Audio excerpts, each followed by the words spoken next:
Hello everybody, hello. The card we are doing today is one that I saw Maria's Crafting Corner do. Now she'd done it, but she said the original was Cards by Renata. But when I went over to Cards by Renata's channel, I didn't see her version of it, so I'm not sure what happened there. But anyway, I'm doing a 5x7. The one that Maria's Crafting Corner did was a A2 size, I believe. Sorry about the camera, I don't know what's going on with my camera at the moment. If it starts zooming in and out like that, I don't know. I'm going to have a fiddle with it after. So you've got the front cover. I've just kept it quite simple. I'm probably going to add a bit more onto it, but it's a bit plain. But then when you open it up, you have this pop-up, triangular pop-up bit on it. And so it just opens up like that. So it's quite cool. You've got quite a lot of depth there, and then on the back you've got space to write. There's my white card. I just need to stamp it and put it on. But yeah, so that is the card that we are doing today. So it's quite a cool one. And there's lots of different scopes. So I thought we'd go obviously donuts this week. So that's what we're going to do. Now, if you wanted to, you could make this bit the base card, but I thought I would go with the matte colour because then it kind of works. So I've actually just changed my pieces that I cut out, because I did originally cut out the base card for this piece. And if you want to do an A5, so Jeanette, I know you're going to ask me what do you do for an A5. I would keep this the same, because a 5x7 is not that much dissimilar to an A5. Obviously it's bigger in the height by 1.25 inches, but this would still sit quite nicely in there, so I would say keep this. It's going to obviously be smaller in the card, but I reckon that will still work. So yeah, that's what I would say. So I would say keep the one we do now, just do it in an A5. I think that will probably work. I'm going to try and work out a 6x6 version, and maybe other sizes, but probably, yeah, I would say pretty much a 6x6 will definitely be on the cards. So yeah, the other thing I would say is, as we go through, when you're cutting out the pattern pieces here, you kind of need to make yourself a template. So if you make yourself a template of this section here, and we'll do it in a minute, and then you can easily make yourself then a pattern template, which you can then cut your pattern pieces out on, and it just makes it a bit easier. Right, so first of all, you're going to need a 5x7 card blank. So I've got this one, which is just 5x7. Obviously, if you don't have a 5x7, you just need a piece that's 7 by 10 inches, and along the 10-inch edge, you're going to score at 5 inches, and then fold it in half, which will give you a 5x7 card blank. So then you're going to need 3 pieces of mat that, in fact, you're going to need 4 pieces of mat that are 4 3/4 by 6 3/4, and then you're going to need 3 pieces of pattern that are 4.5 by 6.5. So I'm going to go ahead and stick these down. You also need 1 white piece that's 4.5 by 6.5. So that is that. So I've got these 2 for the inside and this one for the front. So I'm going to go ahead and stick these down. You're better off if you can do this first and stick these down before you start sticking your inside piece in, because your inside piece can be a bit chunky. Also, I would say whatever you use for your inside folded piece, your pop-up bit, make sure it's not too thick, because if it's too thick, it's just going to make it super chunky.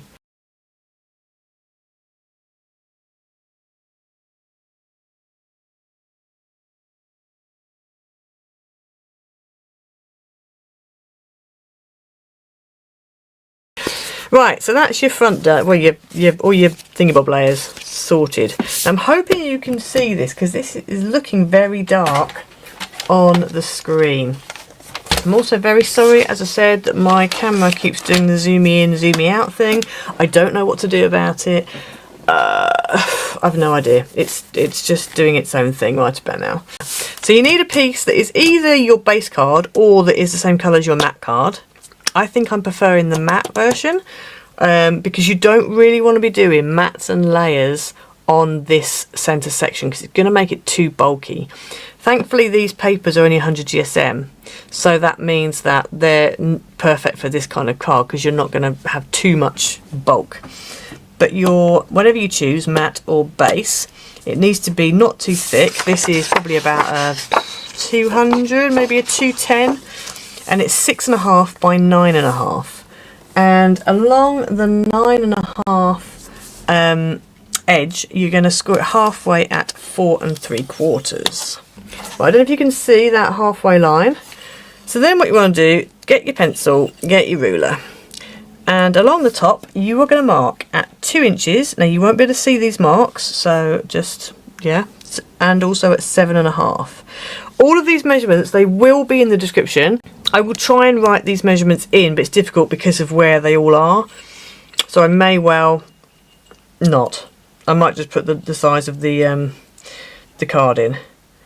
Okay, so then what we want to do is bring your ruler down to the bottom, and at the bottom you're only going to mark at 3 3/4 and at 5 3/4. Okay, and then we're going to turn it this way, so I'm going to turn it so my top is on the left, and you want to mark down the side at 1 5/8, 1 5/8, and at 4. And then what I would do is leave it like that, slide your ruler to the bottom and do the same marks. If you turn it round, you could end up with a problem because your measurements might be slightly off, or, you know, if one's slightly different or whatever. And then bring your ruler to the middle, and you're going to mark at 4 inches and at 5.5 down the score line. Okay, let's turn it back up so the top's at the top. Right, so we're going to start with this one, which is the 7.5 inch mark, and we're going to score from there to the 1 5/8 inch mark on the side. So we're just going to score like that. Then if we bring it down, the next one is the centre score line, which is your 4 3/4. You're going to score from there to your 4 inch mark.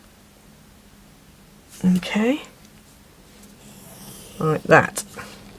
Then you're going to come down to your 4 inch along the centre score line mark, and you're going to score from there to the bottom right hand corner. And then you're going to come to your 5.5 inch mark, and you're going to score from there to your 5 3/4 inch mark on the bottom edge, like that. So if I turn that slightly, you can sort of see, can you see those lines? And they're not all, this one is kind of like level, this isn't, that's a bigger gap than that is, which is fine.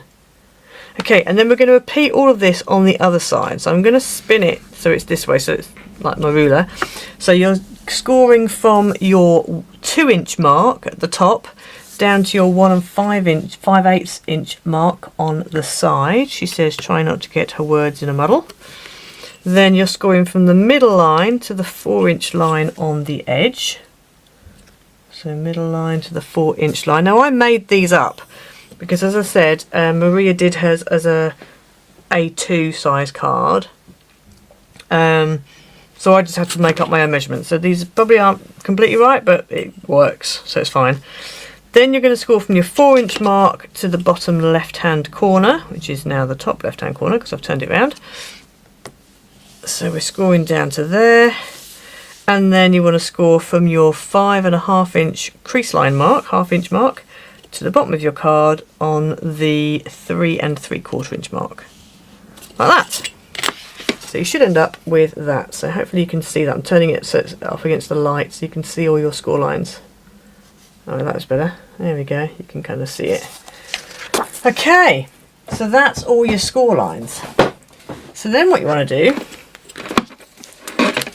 is down the centre, I'm going to fold it. Now we'll need to fold both ways, but I'm just going to fold it outwards like a mountain to start with. So if you've got a single-sided matte card or whatever card you're using, then just make sure that whatever side you want is facing you. This will need to go both ways, as I said, but just for now we're going to do it that way, and then we'll go that way. The top one here is a valley, as is this one. So let's just valley that. So valley that one and valley that one, like that. Then this is going to be a mountain, like this, and the same here. There we go. There's your mountain. These are going to be valleys. So what you want to do here is just kind of crease them a little bit. You kind of get them like that, and then try and get the other one. And then when they're kind of both behaving themselves, you can kind of fold it down in half. Now it might want to fight you because your score lines might not be completely even. So if it wants to fight you, just make sure it's lined up along this edge, it's not skewing off, and then really show it who's boss. And then you've got this little bit in the middle which you can cut off if you want to, but I kind of kept it because it's nice for sticking things on. So they're going to be mounting folds. So you can do that, and again with this, just fold it in and then just burnish it on the inside like that. And when you open it up, you have your inside piece all done. Right, so there we go, that's that piece done. So now we need to cut out the pattern papers. Now obviously these are angles, yeah, you know me and angles. So what I've done is I have made myself a piece of card. So this is a piece of card. Basically what I did was I cut out the exact same, I basically cut out this, which is 4 3/4 by 4 3/4 by 6.5. So I cut myself out a piece of scrap card that's 4 3/4 by 6.5. I did all the measurements on that one side. So I did it at, so if you go on this side for example, so I scored, I made a little note and mark at 2 inches, and then down the side at 1 5/8, down the side at 4, and then down this side, because obviously bear in mind it's going to look like that. So imagine that's just one sheet of card, like that. And I did these score lines on a piece of card, okay. And then what I did was I just cut out this and this. So that gave me this, which is exactly the same size as that panel, and this, which is exactly the same size as that panel. Now this is dark on brown, which doesn't help, but can you see it's completely the same size, okay. So then with those two being like that, I then got another piece of scrap paper, I mean you can use card, and I literally drew round this and drew round this, and then with a ruler I just brought it in slightly, like a whatever, 1/8 of an inch, 1/4 of an inch, and then I've made my own template. So then this, if you look, fits really nicely on there, and this fits really nicely on there. Okay, so I've literally cut round my black one and then brought the lines in slightly. And then that means that you've then got 2 templates which you can then use for pattern paper, which when I did the Dragonfly Dreams worked out really well, because obviously if you've got like an anyway up paper, you can just put it on the back, obviously make sure it's the right way around, and tessellate it, and make sure you do 1 and 1. That's why I've written on right hand side and left hand side. So obviously if you're putting that on your pattern paper, just make sure if you're putting it on the back, as we will be doing, that you're, you know, bearing that in mind. So I have cut out 2 pieces of pattern paper that are 4.5, and then I've just left the length. The length is like too long, it's 8, but that's fine. And I'm going to use these 2 orange patterns to then sort out my pattern. But what will happen, in fact, let's just do this. So this can go down here like that. So I'm only going to lose that bit there. This bit would automatically fit on top. I mean, it's going to be a bit of a, oh, it's a little bit too small, my pattern, but it's fine, because once you've cut out, you know, because this line should be the same. So you should be able to go from that corner up to there, and then do it that way, and it just works out. It's just easier. Do you know what I mean? It just works out easier. So I'm going to put this on here, and don't forget to do 2 opposites. So yeah, so this is going to be, this piece of paper that I've cut is slightly too small, but I'm going to go ahead anyway, and you know, we'll probably end up with it not quite fitting, but whatever, it's fine. So I'm going to draw around this, and draw around this. So that's that one. And then I'm going to bring this one in, which will fit in here. I'm going to shimmy it up to that line, and then I'm going to draw along here. Ooh. Okay, so I've drawn my lines in. I'm going to get my other piece of paper, pattern to pattern, like that, and I'm going to cut the two together because I'm daring like that. I am. So we're going to cut along here, like that, and then I'm going to cut this bottom section off first because this is a tiny bit. It doesn't actually line up along the bottom. I'm sure if you know, when you do it, you could probably get it to line up. Just bear in mind that when you're cutting this, because you're cutting on the pencil lines are fractionally bigger than the piece you've actually, you know, your template. Okay, just bear that in mind.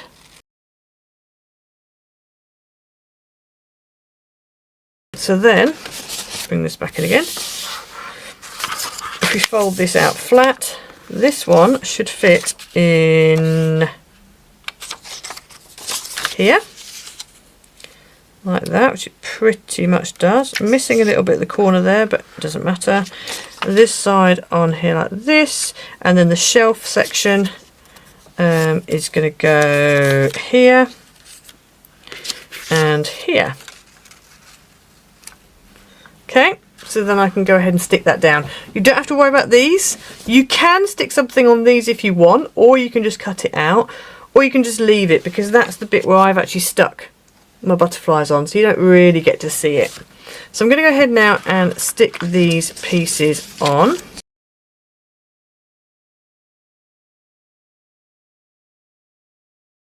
So let's fold it up. Feels a bit like a paper aeroplane. So that's that. So then if we bring our card back in, I probably would do best to stick my front decorations down first before I go ahead and stick the inside bit in, just because it, as I said, it makes it quite chunky.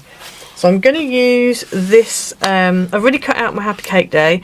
I put it on on the matte card, and I probably should have done it on white because it doesn't really stand out, but then once you get things behind it, I mean, it'll just have to do for now because I'm not going to cut it out again. But yeah, really I probably should have done that. So what I was thinking was having a couple of donuts behind, maybe a stack at the bottom here. I think I'm going to have to do this after, stick this bit after, because I'm using silicone glue. I've got to wait for it to dry, and then I'm not going to be able to stick the inside in. So let's put that to one side then. Right, let's stick the inside in. So on the inside here, we are going to grab this, and I'm going to fold it up and fold these little wings in, and then you want to put glue on these triangles here. I'm going to do one triangle at a time just because it's kind of easier. So I'm going to do this side first. So on this little triangle flap you've got here, wet glue is definitely more advisable than red tape. I'm going to turn this over, and you want to line this up with the halfway line, and then I would say you kind of want to put it so that you don't want it to go over the top of your mat. You can if you want to. You could have this point coming right to the bottom if you wanted to. Have it a bit further down. I might try that actually. About there. Okay, and then I'm just going to close that on it just so that we know for definite it shuts properly. And also when you open it, you do end up with a bit of a... It does tend to shimmy a little bit. And then once you've done that side, you can then go ahead and glue this bit here. Ooh, making sure it doesn't pop out and stick itself somewhere else. Right, like that. Fold that down and then stick that on like that. Okay, so when you open it up, there is your pop-out panel, and you don't really see, so those triangle pieces at the back, you don't... Oh, it's moved. Mine has moved. Let's try again. Decided not to stick. But you don't really see those triangle pieces. So that's the good thing. So yeah, so it stands up and it pops forward, but you don't really see those triangle, and you don't see that return piece, so it's kind of hidden, but it's just kind of popped forward enough that you've got that, you know, whatever it's called. So then we want to go ahead and decorate. So for the inside, I'm going to have to do some more heat embossing because I wanted some more of these donuts and things. I've got a happy birthday, which I was thinking of having probably on this side here. I think maybe here. And then just having a whole load of like cakes and donuts, almost like they're sitting on a shelf kind of thing. That was the idea I was thinking of. So I think I'm going to stick my happy birthday down first.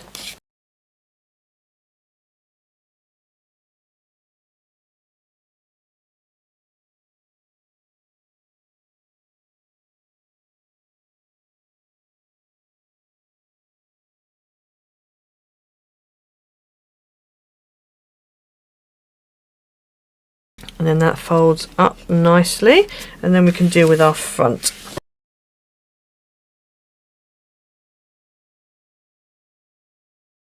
So there you have it. There is, the sun's coming out. There is your finished card. So you've got Happy Cake Day on the front, and then you open it up and you've got a little pop-up shelf with all your donuts on, and then on the back you've got space to write. I like the fact that obviously you've just got, it doesn't pop out so much that it's a problem. I mean, obviously you can change these measurements and then maybe it will pop more, but yeah. So that's the other one, the butterfly one. See you next week, everyone. Bye.